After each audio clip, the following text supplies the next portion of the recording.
There are already tons of videos out there explaining the end of Us, and they are really well made, and they make great points, so you should check them out if you have the time, because I'm not going to repeat what they said here. What I want to do is talk about why that twist ending actually works, maybe even better than it should. So obviously, spoilers ahead if you haven't watched Us. Go watch the movie, then come back if you're still interested. You know how sometimes things line up? Yeah. You know, like coincidences. Since we've been here, they've been happening more and more. The movie is basically about doppelgangers coming after a family. They want to kill them to take their place. At first, it seems like it's an isolated case until another family gets killed by doppelgangers of themselves, and it is revealed that the incident is happening all around California. The clones, who refer to themselves as Tethered, are led by Lupita Nyong'o's doppelganger, who is referred to in the script as Red. At the end, it is revealed that Red is in fact the original and Adelaide is actually a clone who took her place when they were kids. And this is where it becomes interesting. Many people have different interpretations of what the ending means, while others choose to nitpick the hell out of the movie. Like, where did they get all these clothes, gloves and scissors, and all those questions? But to me, the answer to all these questions is that it doesn't matter. That's not the point of the movie, as the whole thing is mostly metaphoric and thought-provoking. And it works because of how it sets up that thought process you are supposed to go through after watching the movie. A lot of people figured out the whole twist early in the movie, and to be fair, there are signs. But as for me, I was taken by surprise. I honestly didn't expect such a dark conclusion, but after thinking about it, I loved it a lot. Actually, it saved the whole film for me. The movie was too simplistic before that. It went from horror to a slasher film, then leaned a little bit towards an action movie type of vibe. And while entertaining, it never felt deep enough until that ending. Having Red being the Red Adelaide and Adelaide being a clone gives the whole story so much depth. Normally, I would be disgusted because you could say that the bad guy won. But is Adelaide really a bad guy though? She never asked for any of this. She was put in an inferior position without any sort of choice given to her. She took by force what she thinks was unfairly stripped away from her, and that's choice. A choice to live normally, fall in love and have kids. While the real Adelaide suffers from it, the real guilty party here is the society, humanity, the government that created the whole mess. And this is what's so complex about this movie. Look, I'm not American, so I'm not going to read this movie with an American eye, obviously. So that's why my interpretation may differ to some of my American friends here. While others see the ending as a metaphor to the American society, I see it more like a metaphor for different classes in our society overall. Just think about it.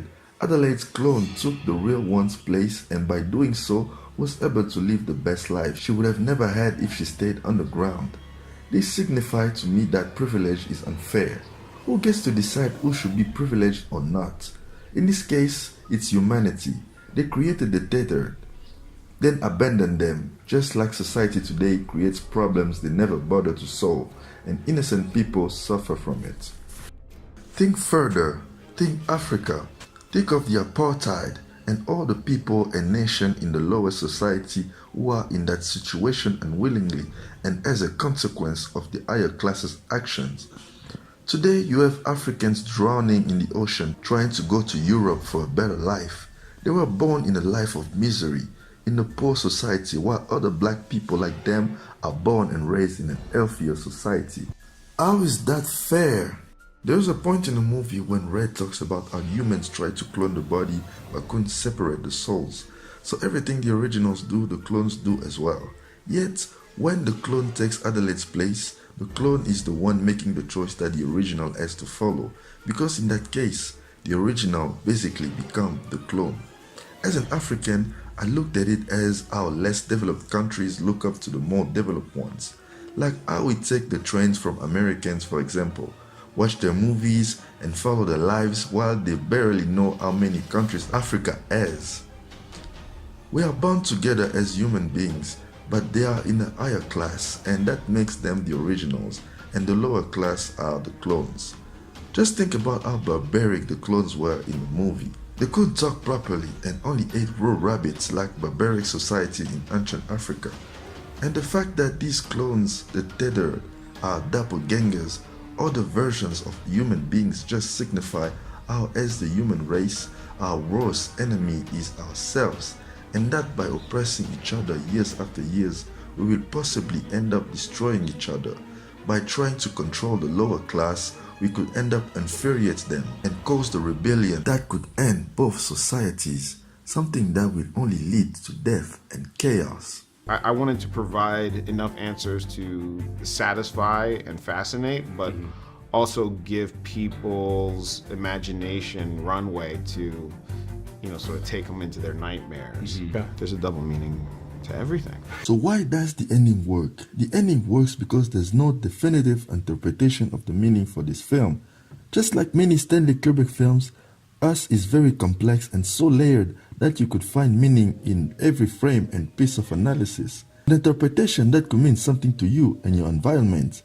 It could be an all-American campaign from the 80s. It could be an old Michael Jackson music video that also happens to have inspired the clones' outfits.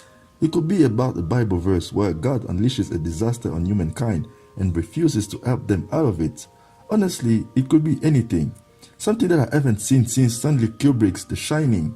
A concept executed so well that you cannot help but let your brain make different interpretations of it, and all of them kind of make sense. It takes a serious amount of talent to pull this off, so I guess it's fair to ask, is Jordan Peele the new Stanley Kubrick? Nah, I think Jordan Peele is just the new Jordan Peele.